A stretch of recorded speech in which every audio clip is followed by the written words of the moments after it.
မှန်းချက်ကြီးထားစမ်းပါဟိုးတောင်ထွတ်အမြင့်ကိုကြည့်ပြီးတော့စိတ်မမောလိုက်ပါနဲ့လေကားတစ်ထစ်ချင်းတက်ရမှာပါအထုပ်ကိုခုံမတက်ရပါဘူးတစ်ထစ်ချင်းတက်ရင်နောက်ဆုံးတော့တောင်ထိပ်ရောက်သွားလိမ့်မယ်အဲ့ဒီခါမှာအောက်ကိုပြန်ငုံကြည့်လိုက်အိုးခရီးအများကြီးပောက်ခဲ့ပြီကောအံ့ဩပါလိမ့်မယ်ဘာတခုမှမလုပ်ဖဲနဲ့အောက်မှာကြံခဲ့တဲ့ကောင်ကအဲ့ဒီကောင်စတော့ကငါနဲ့အတူတူပါပဲကွမမီမကန်းနဲ့ပခုံးကိုလှမ်းဖက်တယ်မဖက်နဲ့မင်းမမီတော့ဘူးမင်းလည်းဖက်ချင်မင်းဝါသနာပိစစရိုက်နဲ့ကိုက်ညီတဲ့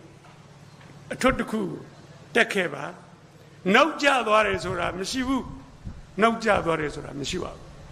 တတိယတဲ့ချိန်လုံမဲ့ကြွလို့ဆုံးဖြတ်တဲ့ချိန်ကချိန်ကောင်းပါပဲတက်ပါသူက